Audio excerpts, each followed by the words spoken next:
Welcome back, everybody. Welcome back to the canyon. Welcome back to, let's just lay it out like it is. It's the middle of things. I just happened to look over at the old Acer monitor that serves as my clock. That way, if it's like in my vision, I'll actually look at it and remember to do stuff that I need to do. So anyway, we're probably an hour and a half into futzing with this. It came from the workbench. Whatever number was on the thumbnail, I can't remember.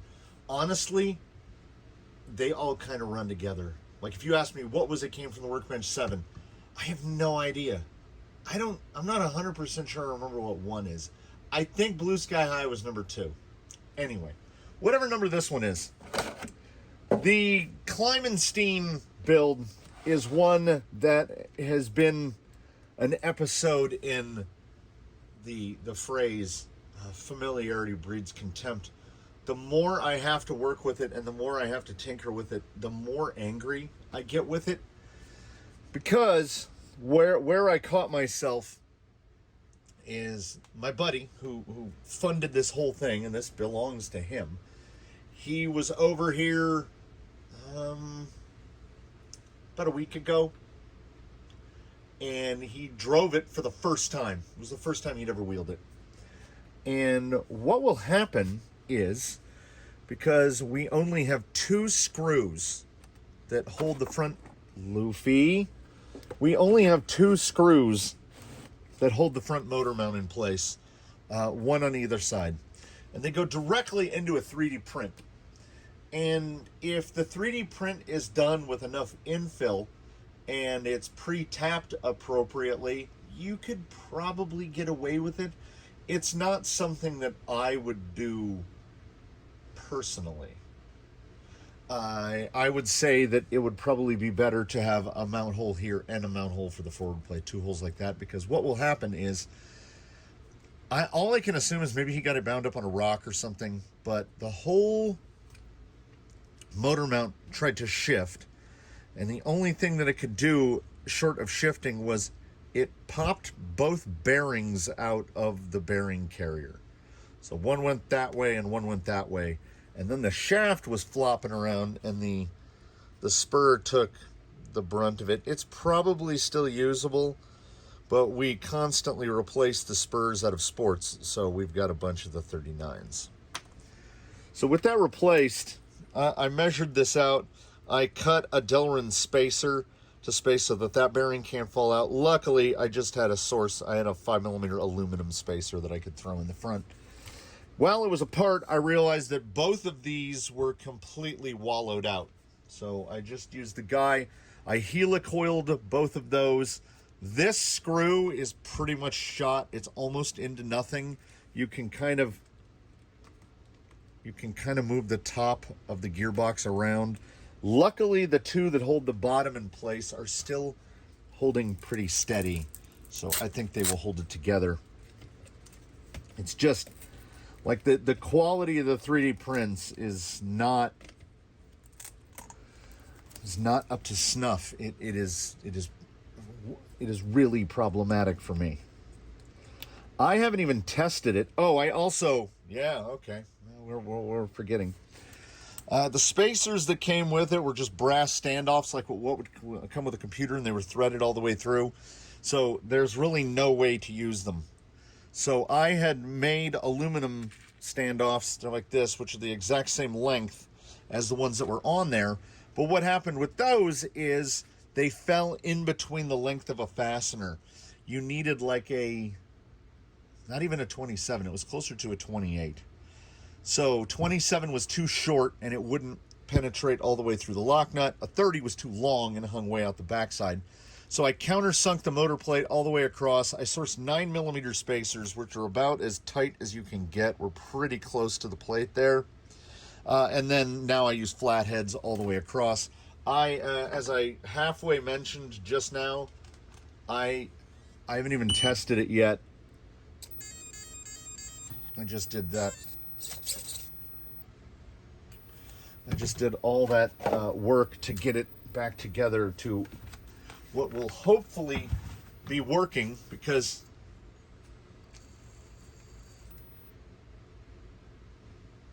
yeah, I think we're good. I think we're good.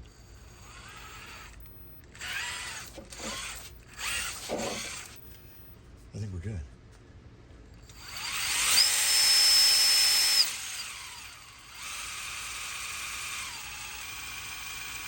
It feels a little more, I think, I was going to say it feels a little more gravelly than when it was first put together, but I think it's that drive shaft at that angle is like, that's the maximum angle that thing will go, so it's actually binding on itself. I think if we run it upside down, yeah, smooth.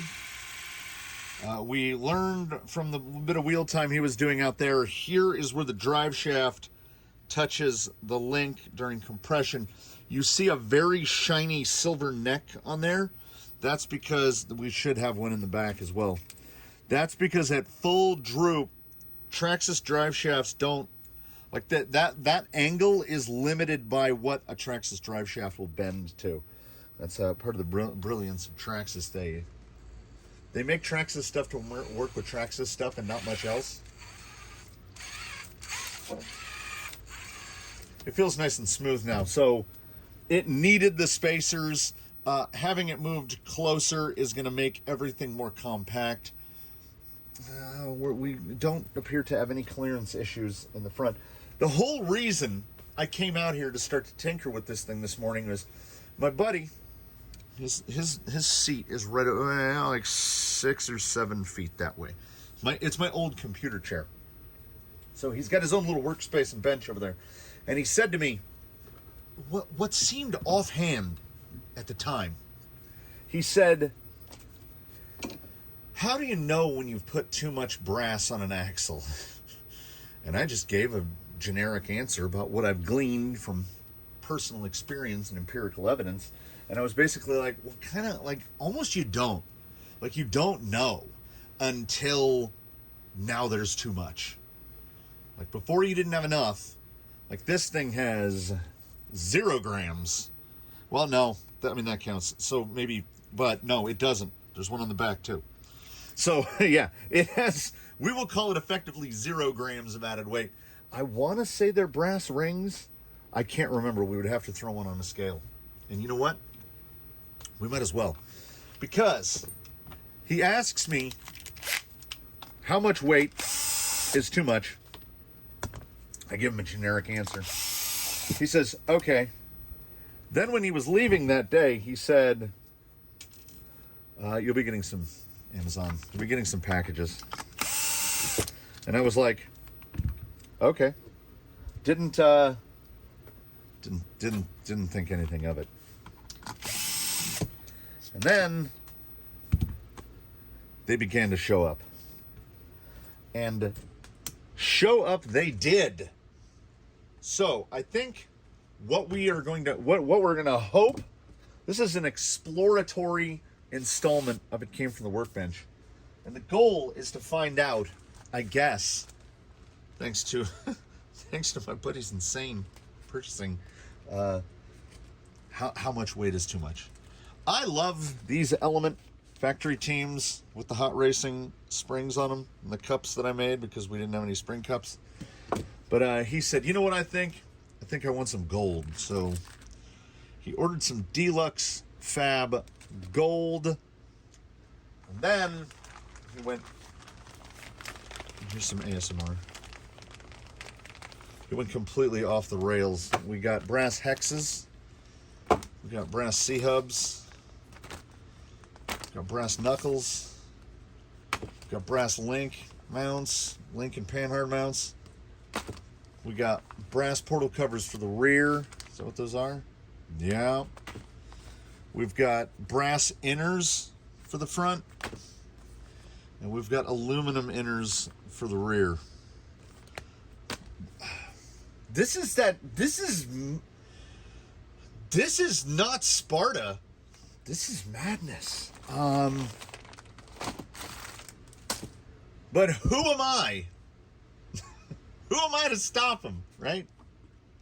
So we have, if nothing else, we have at least the potential to find out how much is too much.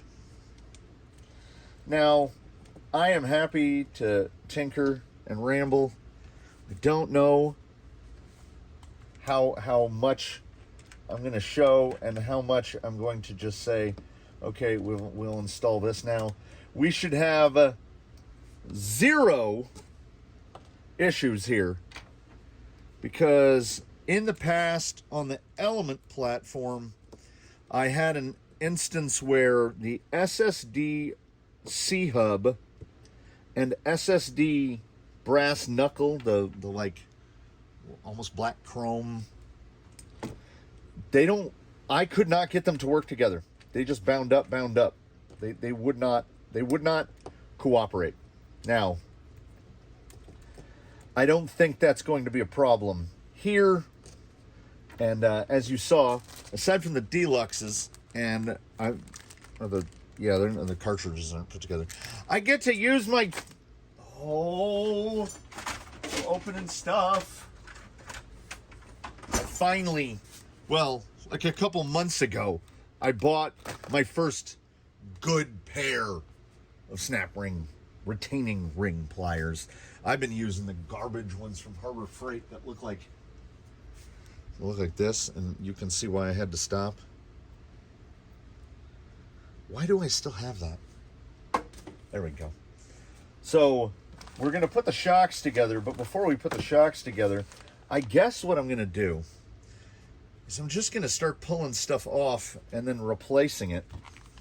And some of it will be, well, it's all going to be easy. I mean, if you've never put a TRX4 together, and this was built out of a sport kit. Oh, this battery has no lights for voltage. When you pull your portal box out on the rear, I just have to open this portal box up, which is just the Traxxas, it's just 8 screws. Pull the halves apart, take all the guts out of that, put all those guts into this. What does it say?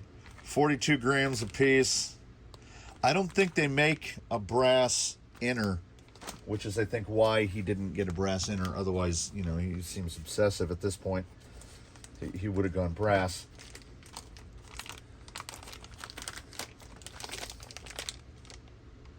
We'll go so far as to just use all the screws that they gave us. So we'll start a bin. Trial does really nice on the machining. It's interesting. It's interesting that they opted to do. I've never bought a part like this, so this is a first for me. Ordinarily, for me, hind axles are just left as they are. So instead of outer cover, inner cover, and then the cup that it sits into, these guys just, they replaced the 2 inners with this guy, so he just goes blop. I mean, it's clean. I'm not mad about that at all. You do kind of, but you can't do this. You can't just take it out as a one whole piece. You've got to replace it in bits. So we're gonna have a bunch of TRX4 axle bits left over again, I guess. This is, and this is here's the thing. We've arrived at a juncture. I don't know how much people want to see. This is completely 100% an instance of assembly is the reverse of disassembly.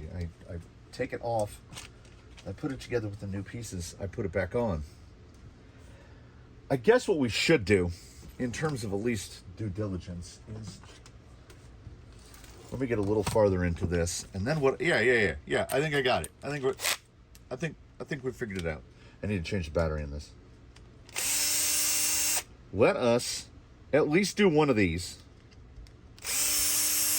And what I'll do is I'll pop one apart. We'll see what it weighs, and we'll see what we're adding. And then, of course, we'll scale this boy.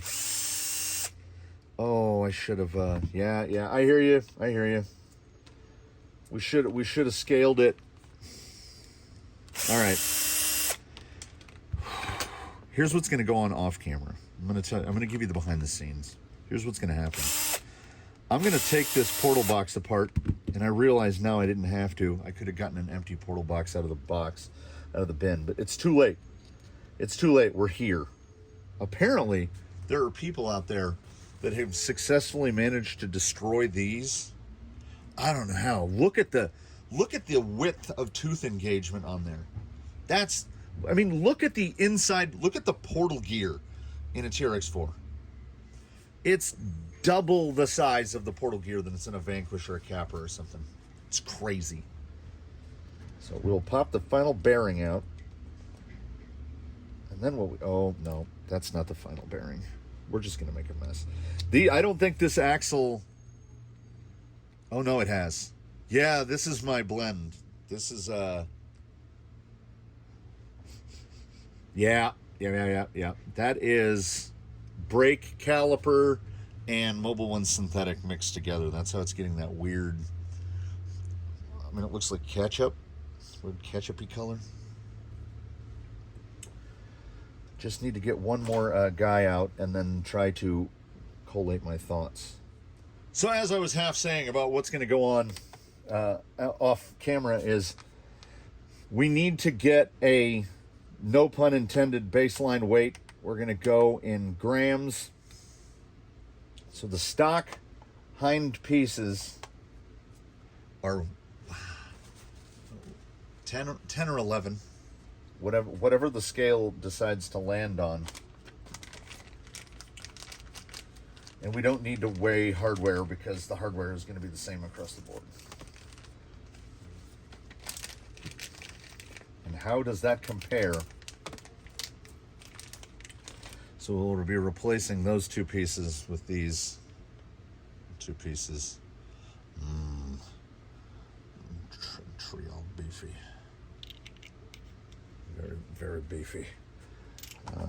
Did you see? Was anybody watching that creep up to 12?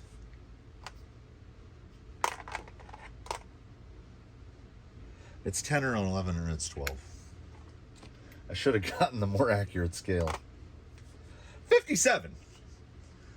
So, so 45 grams per corner. So we're adding 90 grams to each corner in the rear.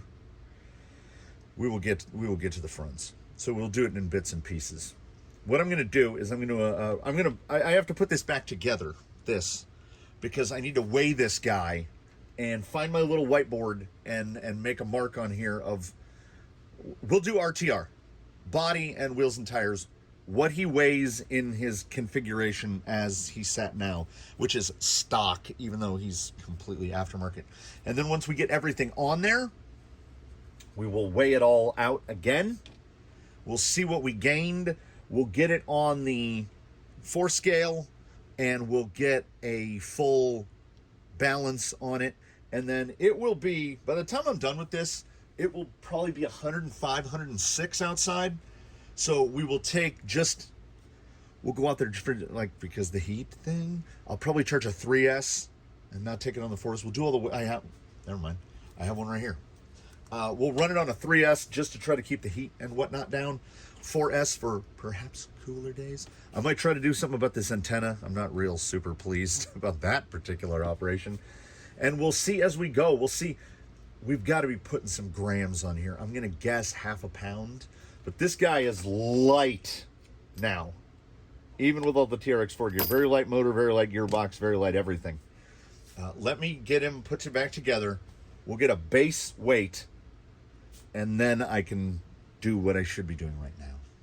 I had an official revelation midway through putting that together, which is you don't need to completely fully assemble it at all. You just need to slap it together with as few screws as is required to hold it together. Then just put all your screws in this. 2,593 grams as it sits right now. In freedom units, 5.7 pounds. I'm going to say we're going to get close to like 6.5, which still for around here is pretty light. We'll see. We will see what happens. And we're not adding, I don't think we're adding an ounce of sprung weight.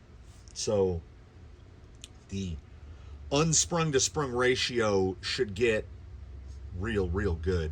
It's really going to be interesting. This is going to be a telling thing because, like I say, around here, we tend not to... Wow. 3.64 if you take the wheels off. It's 5.7, 2 point... Ooh. We got to be close to a kilo of wheel. Let's throw those on the scale while I'm trying to ramble here. I don't tend to add weight to the rear axle. Am I sleeping on rear axle weight? 2.072. 939. Oh, that's a close to kilo de wheelos. And these are all just single stage J Concepts foams all the way around. We have nothing in the way of fancy in those at all. The mixed tires just happen to be what works with the 30%, the fixed 30% underdrive. So what did I say? 2593. We'll keep slapping it on the scale as we slap weight on, and we'll see what this thing starts to look like and feel like, and then we'll give it a little bit of wheel. We'll try to stay out of the most direct of the suns, and we'll see what we ended up with. Oh, these are not extended stubs. I hope the +5s without extended stubs can be a bit problematic, but we can find out right now.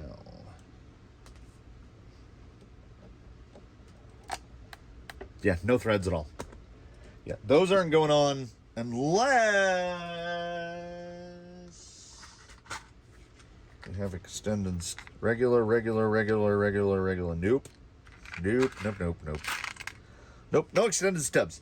So we won't be adding that what are these, +5s? Yeah, +5s. So we will not be adding the width. The weight will be negligible between the steel hexes that are already on it, but we will not be adding the width today. My buddy will have to get extended stubs. I already have, like, I buy most, this was out of the kit. I buy most of my sport axles from Jenny's, and you can get the ones that are takeoffs. Like, all the high trails have extended stubs. So, I mean, they're pretty cheap on Amazon, like $10, $12. I will contact him shortly and tell him to get those. But first, I will get these rear end pieces mounted and assembled, and then I will give you some remarks on how I feel the bearing fitment is. And, like, we've never had a problem in the past. I fully do not expect a problem now. Things that I think are worthy of note. Traxxas uses 3 of these little flathead, they look like 2.5 by 10s. These also use flathead 2.5 by 10s, but these are 2mm drive from Traxxas and 1.5mm drive from Trial. And if you'll notice, there is about a, I don't know, maybe 20% difference in the head size. These will fit, but I kind of recommend against it. The little recess, what they had to do to get this to be one piece, they had a lot more room making this in multiple pieces. So we can kind of understand why Traxxas did it. Otherwise, I mean, the fitment is exactly the same. They go together exactly the same to a point. I will show you right here. This is why I didn't just slap the two of them together. This is real upside downside. Some of this is a little annoying. Some of this has to be a little fiddly because, as I said, you would typically take 2 screws out to remove the thing where the C-hub would go. This is the replacement for the C-hub. And then you have the whole box in your hand. And then you can assemble the whole thing, service it, whatever, slap it back in. But now that we've turned 3 pieces into 2 pieces, we've got this guy. So we've got to drop this guy down in there, and it's kind of fiddly to get him into... Okay, now he's in the diff. Now we got to get this guy like that. And he has to go in first because this bearing is over top of him, and you can't get him in otherwise. Then we can put this guy in, and because that top shaft is already in there, it wants to push the gear off the pin. It's not too bad. And then you put this guy over. And what I do is nope, can't do it. I put thread lock in all of the holes on the brass. Just dip and apply. Don't try to put it on the threads of these and put it in, because you're just going to make a big mess. And how I mentioned, these are Traxxas and these are Trial. If you look very close, these are the short side of 10. They're longer than 9, but shorter than 10. And the ones that come with Trial are the long side of 10. They're longer than 10, but shorter than 11. So I don't know if that's just where they chose to source their hardware. I don't know what would make that. I don't know what would make that be. But other than that, the assembly is exactly the same as Traxxas in how you put the screws in, only it's way more annoying because, as I just said, I could put these screws in right here, even with this installed, no problem. But now we're on the axle. So ordinarily, what do? We take our wrench or we take our driver or whatever we're using, and we put a screw on the tip like this, and then we go like this and get it inserted. Well, I mean, you see, that's never good. So the way I've been doing these is I'll take like 2 of them, push them in. Oh, thank you, stack of tires. Push them in as far as they'll go, and then very gently, because this is metal on metal with ample purple thread lock in there. It's not like we've got to crank this till the clutch is clacking. And as you move your way around the little clock of screws here, it gets worse. The ones like right now, the whole handle of this is, and if you're doing it manually, it's going to be even less fun. Like look at this guy. You can kind of come from back here a little bit. Just thankfully they're 2mm hex. Be very careful, be very deliberate. Don't just try to ham fist these in here because we're driving like honestly a ball end driver would probably be better for this. That one is so snug in there, I don't even know if I got it all the way down. Yeah, it's good. So there is that part of the rear. We can't put tires on it yet because I have to build shocks. But I'm going to build shocks last. And instead what I'm going to do is do the whole same thing. Pull the front boxes off, put them together. Now the fronts aren't omitting any pieces, so they assemble and disassemble exactly the same way that these do. We will then, of course, after I get those off, and I am going to pull the front end. We're going to pull the whole front end. So we'll get the linkages off. Of course, the pivot bushings fall out. That's what they do. We'll get these pulled out. I mean, look how you can tell this thing's got a lot of wheel time. Look how clean everything is. This thing has never seen bad weather, nor will it. And with its almost praying mantis-like shape to it, it doesn't cyclone, like it doesn't self-right super great. There's kind of that lean angle to it. Yeah, we definitely don't have any wear. There's a lot more screws to take apart on this. Oh, I am curious before I get to... Yep, okay. that incomplete thought was I was curious as to how Trial is going to do inner upper bearing retention, and they do it exactly the same way as Traxxas. My Lord, these are heavy. That right there feels like usually what you have in the weight of a knuckle weight, like on some of the rig. Yeah, see, same 3 screws to hold it in. So when these go together, ooh, I'm very curious now as to what our total weight. Oh my goodness! Oh, that is it. It's got to be. It's over 1/4 pound. It's got to be 6 ounces. Yeah, I'm now feeling like I'm probably way off on what my guesstimate to the total weight added was going to be. Because what is it, 95 for the outers? I don't think it tells us for the inners. No, it just says portal drive housing. We'll find out. We'll find out how much we've added. Oh, yeah. C-hubs, too. Brass C-hubs. It, honestly, this might be a 1/2 pound on just the front axle.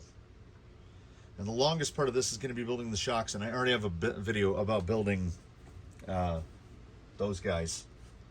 Dravtex. I already have a Dravtech building video, so if I get to anything interesting on those, we'll do that, but I'm getting ahead of myself already. We still need to, I need to pull all this apart in the front end, get a new front end slap back on, bunch of thread locking.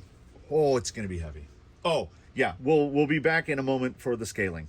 So all of the things considered, I think when it comes down to the hardware, particularly the 1.5 millimeter drive stuff, I think I got extraordinarily lucky. I assembled the whole rear with the power driver. I was putting the front in by hand, mostly because I couldn't find the bit at the time. And stripped one out while inserting into plastic. I cannot get it out. The only option for that is to replace the housing, but we're just going to let it run because it'll have 2 out of 3. Oh, and also, for fun, I have assembled the other side. Here's a 1.5 millimeter driver, and here are the screws Trial provides to affix the bearing. I can't get any of these. I can't get the driver in there. It is not molded to 1.5 millimeter. I can't find my caliper, so I can't even tell you what they are, but none of them fit. None of them are even close. I tried other drivers, and nothing I have will fit that. So, remember back when I said that the screws, the heads are smaller to get them in? It's true. You kind of have to use them for back there. In the front, it's not as much of a problem. So you can, but I would say you absolutely should use the screws, the Traxxas fasteners for the front. I think the weight of these 3 objects is going to be about the same as the rear. Hey, look at that. We managed to roll it up to 15 grams for that. The weight of this is crazy. 201. So we added 45 grams per side, 90 grams total for the rear. We're adding 185 grams per side, 370 grams total to the front. I think with that amount of weight, it is not a bad idea that we are also putting weight on the rear axle, because that's 370 grams. Oh, also, it'd be kind of hard to point out to the one. When these were in the package, I was like, why do these have threaded holes in them? They have threaded holes in them because they're shock mounts. You can. It goes down. It's flush. It's flush, and there's no problem with the fitment. Yeah, those screws though. Oh, and we're gonna get to it. We'll get to it here in a moment. I'm on a roll. The fitment of the portal box into the C-hub, I think, is better on the Trial because they do the thing. They do the thing. There's more angle. I will have to show you that when things are assembled and not flopping around. So basically, just use your Traxxas fasteners exclusively, save for the 6 that affix these.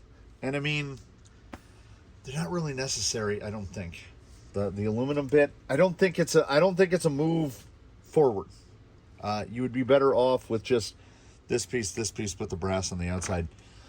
Maybe 20 grams total, like 10 grams per side. It's not a tremendous amount of weight, and there's a lot of inexpensive ways to add weight to the rear axle should we need to. But you absolutely must keep these bearing retainer screws, which fit nice and tight. This is a brand new 1.5. So, I mean, you have to... So, if the other ones won't fit, I don't know what's going on there. I don't know. Everything was, we were cruising. We were humming along. And then it really... We had some problems. And again, the front, much like how the rear has been converted to when you're operating with those pieces, it has to be assembled in a specific way because otherwise the bearings don't fit. So I like to get this one pulled out of this, and you know, this isn't an issue if your stuff's not already assembled. I like to use these as insertion tools. Big bearing on the outside. Traxxas knows what they're doing. That is a nice, big output bearing. Oh, I need to keep a C-hub nearby so that I can show you why these are better. I always say, be sure to thread lock. And then at the same time, I'm like, well, if you're using the included fasteners now, I would worry about it a little bit. Oh, look here, just out of frame. This is my tweezer technique for applying just a little bit of thread lock in one spot. And it's nice because you can just wipe the tweezers off, and then they're back to being just regular tweezers. If you use a paintbrush or anything like that, it's just going to get ruined.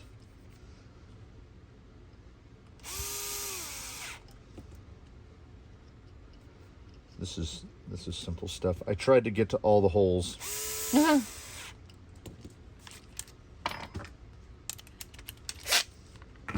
Pretty straightforward stuff. I've been using I haven't mentioned it up till now, but I've been using the CV joint grease. That has been my go-to on every build for about the last 4 builds or so. I put too much on there again, but I like it. So it just,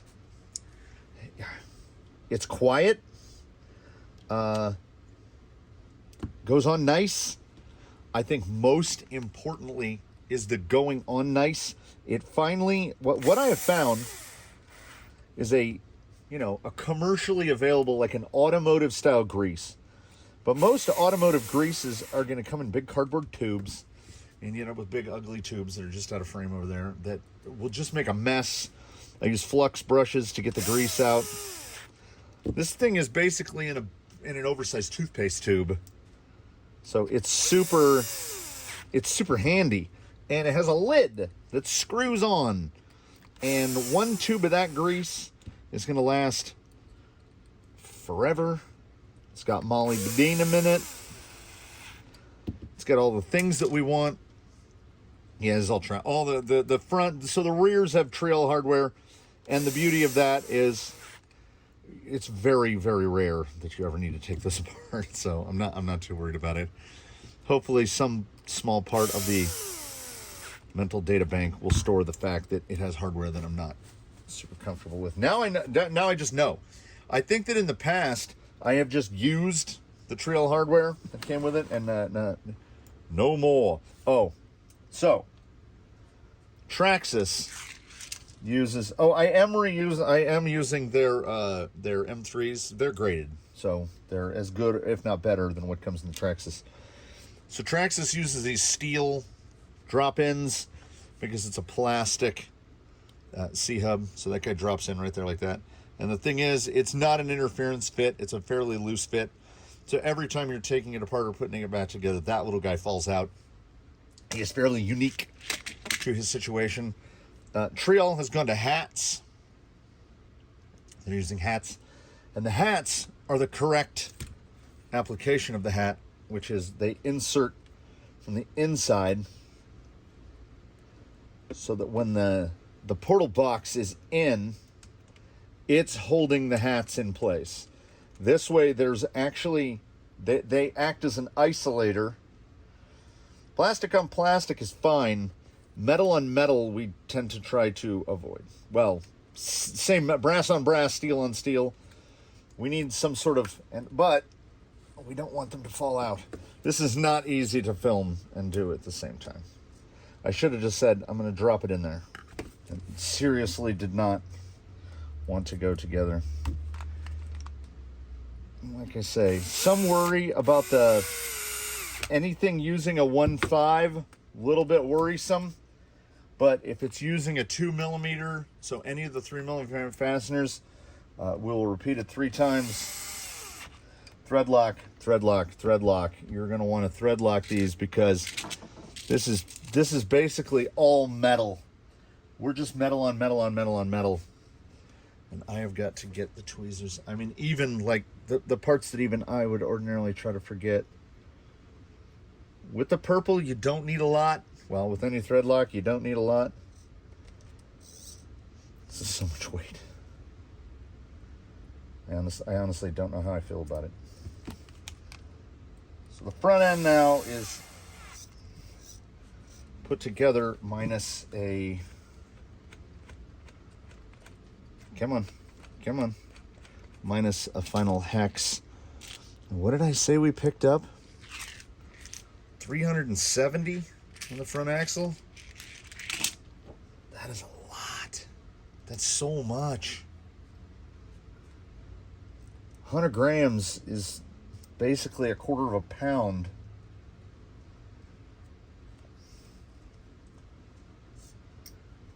So not quite a pound. Oh, Lord. All right. I'm gonna need a moment here. I need to mount these because if there is one weak link on a TRX4, it is the panhard mount. I've cracked a couple of them. Some of them not even knowing that I had cracked them. And I gotta unbolt the shocks anyway because I have to build these. Get my snap ring tool out. Softs all around should be fine. I'm gonna scoop up the fasteners, do a little bench cleanup, get the suspension mounts situated. I am really bummed about that busted off screw in that C-hub. I don't think it's really going to impact anything in the short term or the long term. This is so much front weight.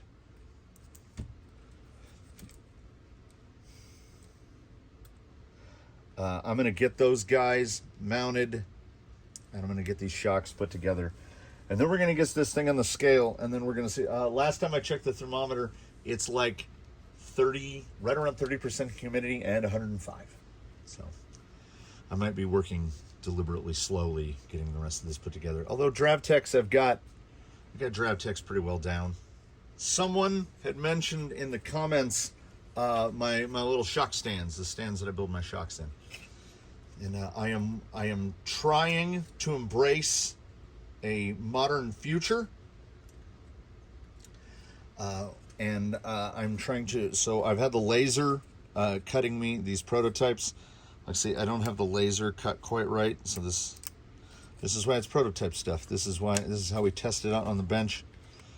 So I cut these out of some 6mm basswood about, I don't know, a couple hours ago at this point. And when I sized out the holes, wow. Here's what I'm working on. I've got one around here. I mean, you know, we can talk about whatever we want. So this is an axial and a GTS are the same size, so they fit right in there like that. Then you've got a DravTech / big bore. Those fit right there. And should you have something else that doesn't fit in this configuration, then it'll go right in the 3mm hole like that. So this is what we're working on. for the shock assembly station. Oh, you notice it has a big hole in it. That's for these little portion cups right there. Just drop in there. That way you have something to pour your oil into. This is what I'm working on. Slowly but surely. I got to get it's the laser settings. I don't really 100% know what I'm doing. The software is not intuitive, and I am borderline computer literate. Yeah, putting shocks together it's not super fun. I will turn who's up? Get some more Chiba. I will turn some more Chiba back on, and I will sit down and I will take my own sweet time assembling these shocks, because if I've got to pull the shocks off, I might as well have these ready to just throw back on. So I'm gonna do that. And then how many holes in the pistons? 3. I'm gonna do 300 CST all the way around on these. I'll see you very shortly.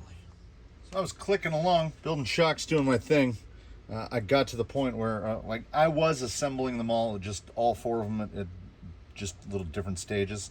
And then I thought, well, I want to show you how easy life is with channel lock 926s, where you don't have to use a pick. So what I do is I take all of my bits. So we've got the outer X-ring, 3mm spacer, X-ring, and then the inner. And that goes in here. Right. I just go boop, and it will push it most of the way in. It will get the seals seated, which is what we need. So we've got that guy in there like that. And then we grab our little guy, which is usually the bane of our existence, this little fella here. This is the tip. This is the tip. We grab our snap ring, we squeeze it all the way down. There's no real worry about it flying across the room, which is just nice. And one end will sometimes try to pop out if you're trying to film and assemble a shock at the same time. I got so much shock assembly. I got so much of the Protect grease on the outside of it, I couldn't even hold on to it. All you want to make sure is that you're in the groove. Get in the groove.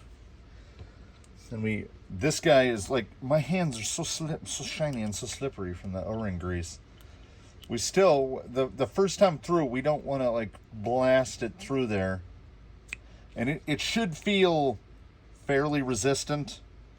Halfway up, 300 CST.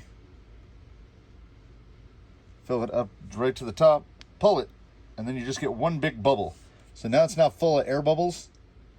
Our goal is to minimize the air bubbles. And we want to come, as usual, right there below the lip. You can give it a cycle, get the rest of that air puffed out, and then we use our handy dandy thing that we made on the laser, and we will improve. It will get better. It will get better. We will give it a moment here.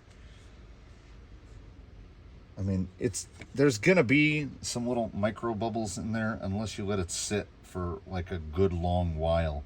Because if I cycle this piston up and then back down again, it's just gonna make it worse. It's gonna really froth it. So I'm not too worried about it. Push this guy down in. I like to use we'll get it moving. I like to hold this guy from the center, give it a little, and then pull it back, and it will just vacuum it in. So that should be pulled down. If it looks like there's a dome in the middle that's going up this way and not the dome down, that's not right. So then and the beauty of this style, the big bore, why the big bore has been so successful for so long, is that if you're building a shock, you're going to have oil spluting out. But with the big bore and the Dravtech by extension, you have a lot less oil spluting out. We double check, make sure it's not overfilled. We don't want to see much more than that. Piston should just stay. I'm trying to build them neutral, and my goodness, how I love gold are these. The only thing that's not gold are the springs. We grab, and then we use more fancy tools, because you got to have fancy tools. Try to get them all to roughly the same length. And there you've got a drive tick short. Like I said, 300 CST, that's about where they like. Ah, and voila. Look how greasy I am. I'm so greasy.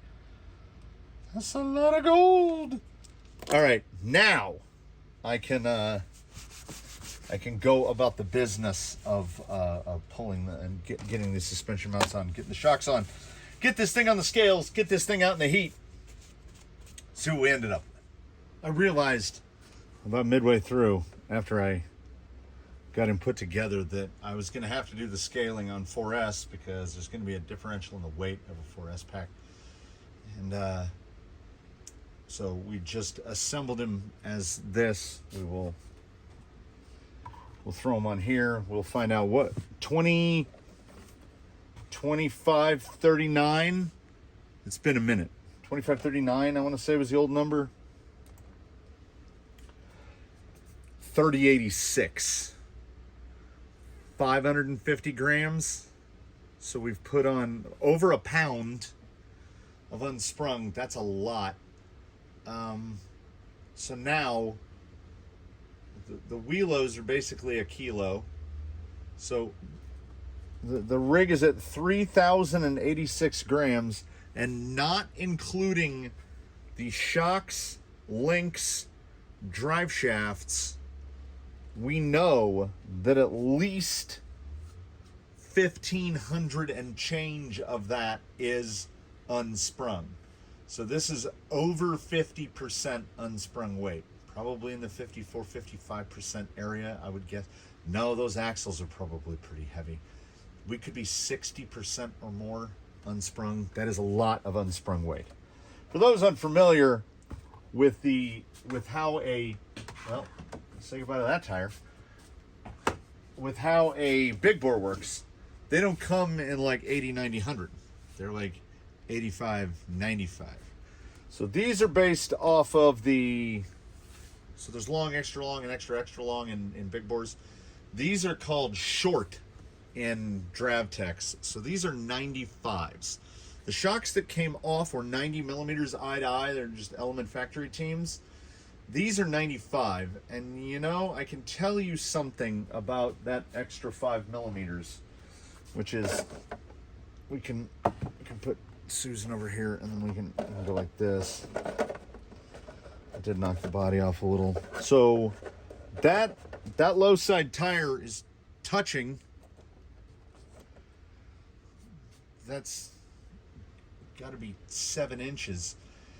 Now, ordinarily, I would say maybe too much. But we have so much low weight now, and that's all 4 down. Will this be usable? I mean, what we're here to find is the point of diminishing returns. And you know, I've never put on enough unsprung weight to feel like I have gotten to that point of diminishing returns yet. So we're going to find out. And I was going to say, well, let's put it on the scales, but guess what? I already did. Converted into the Freedom units. 6.81 pounds, up from what was he, about 5.7. So yeah, there's that half a kilo. 6.81 pounds while sitting exactly as he is sitting right there.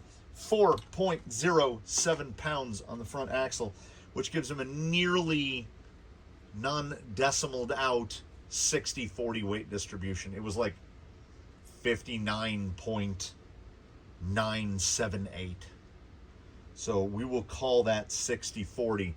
His wheelbase is pretty dynamic with how much anti-squat he's got in the back. So during droop and full compression, you can see that rear axle roll.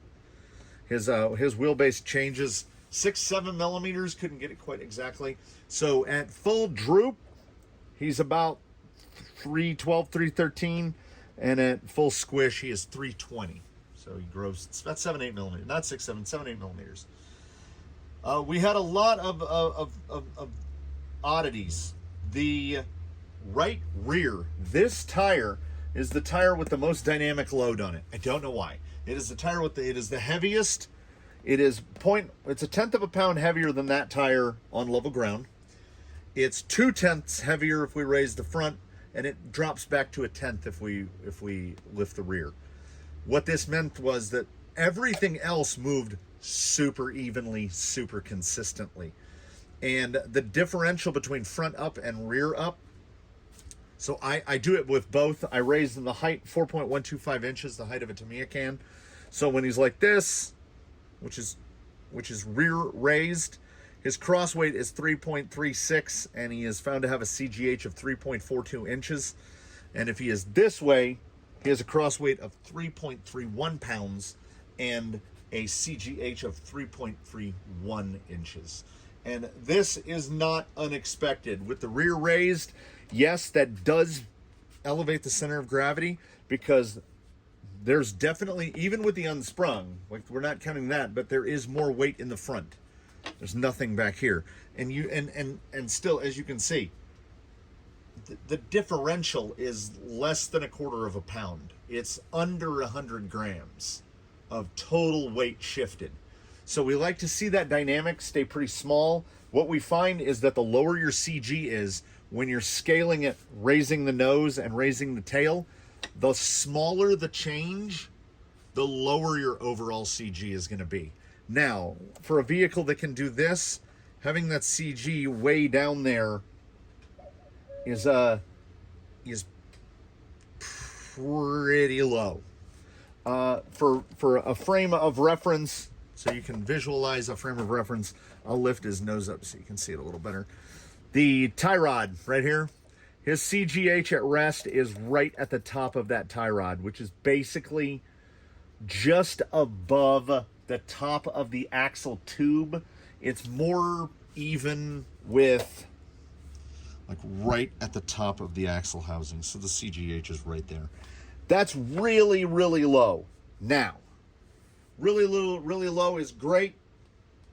Where we have opportunity and room to see potential negatives are what I call the pendulum effect. I'm sure there's an actual name for it. When, like, you get like this on an uneven surface, there'll be a certain point at which this weight will drive through. You'll effectively get the force of cross weight, and then away you go. And sometimes it moves slowly, sometimes it moves quickly, and until you put it on rocks, it's really difficult to bench guess what's going to happen. So we look at the numbers, and if the numbers are even and consistent, that is generally good. These numbers are even and consistent. I didn't do anything about that antenna. We have gotten to a point in the afternoon. It is the early afternoon. You just heard the chime of Mr. Clock over there. We are getting to a point of heat saturation during the day and sufficiently high outdoor humidity that a swamp cooler is only good for X number of degrees, and we are approaching that X number of degrees. It is turning into an absolute sweat box. So I thought, well, you know what the best idea would be? Go outside. Because at least maybe it'll be less humid. But it is going to be absolutely scorching out there. So we are going to throw this in our pocket, our good old half melty Raytech. He still works. He's still good. Yeah, that'll give you an idea. Yeah. On surfaces. So the air is going to be warmer than the surfaces. We're getting there. We're getting up there, and we're getting there. But I have to know. That's the thing and the deal of it.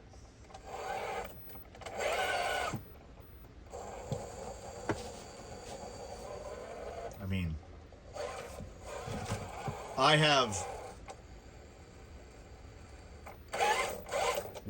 trying to squish it. I think he could use a softer rate in the rear, but I don't know. It's too hard to say. It feels nice, but again, that feel only goes so far. I feel, bench-wise, I feel like he could go down a rate in the back to ultra softs, because realistically, while static, there's no weight back there. There's so much brass. We're going to find out how much brass is too much brass. I mean, look at the... You know, that's the beauty of it. He doesn't really look that much different, man. Those trails are beautiful pieces, though, aren't they? I told my buddy just to get one of those cheap all bang it in a bag together combos with all the brass, but he really likes that black, like black powder coat that Trial does, and I mean I can't disagree. Draft techs look great. 300 CST, they went together as they always do. There's really nothing to do except endure the heat. Come along with me, if you will, to maybe the hottest place you've ever been. I am 100% not mad about that breeze. The ambient temperature is currently 112 degrees. Temperature on the ground is 112 degrees. Unless you get out in the sun, temperature on the rocks hovering about the mid 130s. Temperature on the dirt, should you have the misfortune of stepping, say, barefooted onto the dirt of the canyon floor, temperature is in the mid 150s. Draft techs do what draft techs do. The drive out here, these things felt so supple.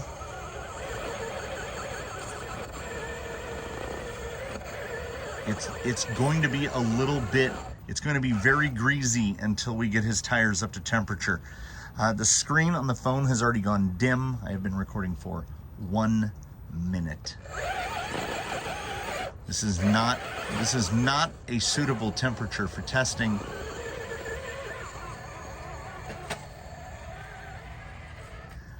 I think okay, here's what's crazy. Usually you get some like jostling. There's so much weight. I never feel like a tire is lifting at all. It's literally like it's pressing the tires into the ground. So that pull right there,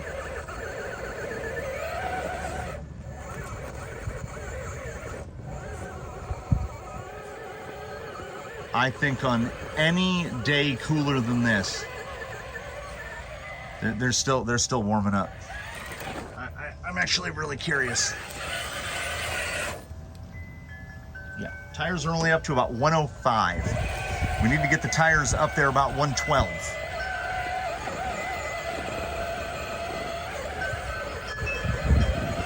Little skatey. But like I say, a little skatey. We're gonna get any lift at all? No. This thing is the breakover king.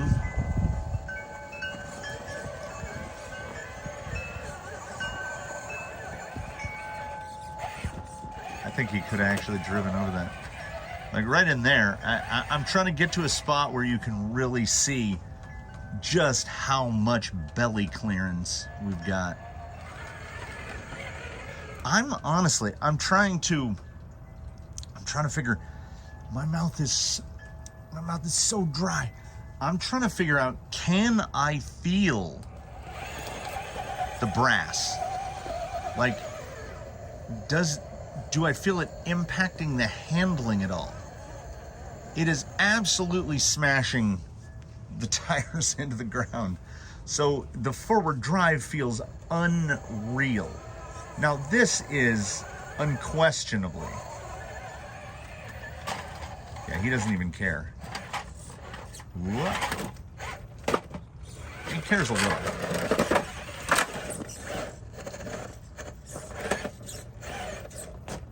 I mean, it's not pretty, but life's not pretty. On the bench, to me, the shocks felt a little overdamped, but I'm not noticing it out here. And put on top of that a healthy dollop of there's just so many asterisks hovering over this. It's way too hot. We are past the usability point in terms of heat. But there's so much drive down, and with the amount of anti-squat in this, yeah, I am going to have to keep an eye on that motor, though. That little motor on 4S on a day like today, I was going to say it's creeping up. The motor's 125, but yeah, the drive shafts are 118, so I guess we're not that hot.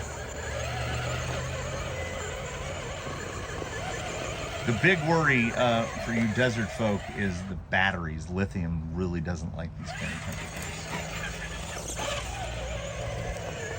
It feels really, really good. I guessed, oh, did I even mention? With the, I had to use it. Mounting the shock to the C-hub. I mean, I don't think I've ever had that option before because I have one set of TRX4 brass C-hubs, and they're definitely not Trial. I bought the cheapest ones I could find. Actually, I got two. There's one, a set on Jolly Green and a set on Ironsides. But I've never really put them on anyone else. I've never seen the need. The ability to mount your shock there, the ability to have both a lower and an upper option in shock mounting position, it's actually kind of nice. So I am fully in the shade right now. There's a reasonable breeze blowing, and I just went to, I have a pistol grip tripod, what they call a video head, a quick action tripod. The handle is so hot, you don't actually want to touch it. So we're gonna see, how can I manage this line from way over here where I can't see it? There's no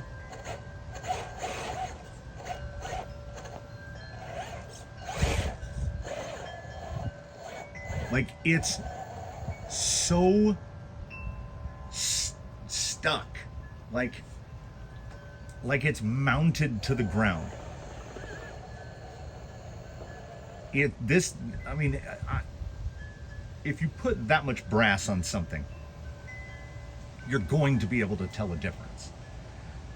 My goodness, can you tell the difference? Now, I can't get across to you how dry the air is. It's like breathing flour dust. It's so dry. You're definitely going to notice a difference.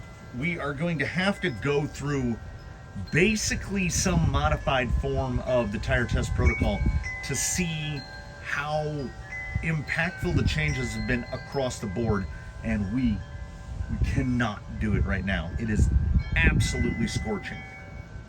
So this right here was, if you put in this much work and spend the better part of a day changing parts and working on stuff, you want to confirm, not bias, but you want to make sure that all the work and the time that you did and the money that dude spent wasn't misplaced, that we didn't waste time and money and hard drive space. And no, we did not.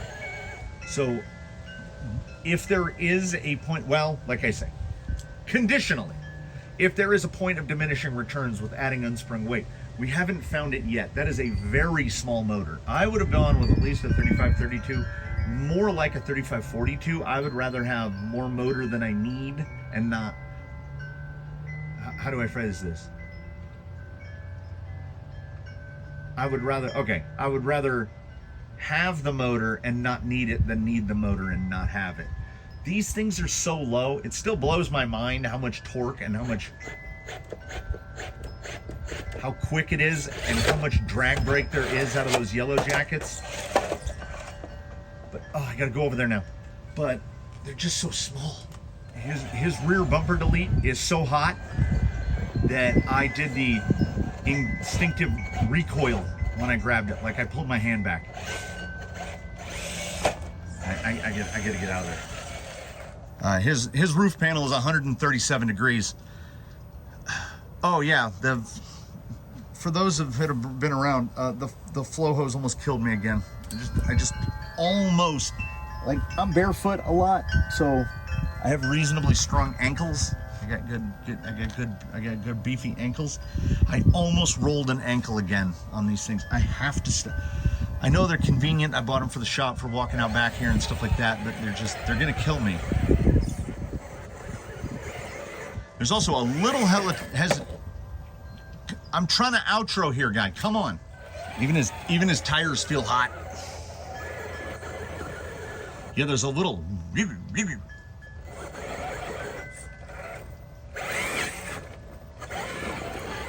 There's a little hesitation at the very low end that I have never specifically noticed before, and I'm gonna have to chalk that up to extremely hot. So let's stop abusing us and me and my feet and my ankles and the rig, which I went so far as to print out the sticker. I've been calling it Diablo because I've been playing a lot of Diablo, and he looks like a Diablo. He would look more like a Diablo if his shocks were red and not gold. He looks like a little bit of a fancy lad with the gold shocks. This thing is getting there. Its handling capabilities and its prowess on the rocks almost make me forget how angry I am about the 3D print quality. I shouldn't have had to helicoil it, but here we are. So we should put this stuff away. I should tell you to go to your places and I'll go to my places. We'll put this guy, we'll air this guy out. I'm going to set him into the orifice of the swamp cooler for about 10 minutes to try to bring him down, and then put him up, and I'm going to call it a day, because this was a do not film day. I was supposed to have an off day where I was just going to hang around, and then I was like, you know what? Let's mount that brass. Then I found the problems, and then everything you just saw, and we ended up right here. We time traveled together. So I do thank you for watching, everybody. I do invite you to comment below. Questions, comments, concerns. Likes and subscriptions are absolutely free. They cost you nothing. A channel membership costs you a couple bucks, but it's the kind of thing that enables things like that. I mean, not this one specifically, my buddy. Anyway, I think I'm a little crazy from the heat. I will see you in the next one. I'll see you tomorrow. I will see you the day after. I bid you a fond farewell and adieu. Come on back to the canyon. We love having you.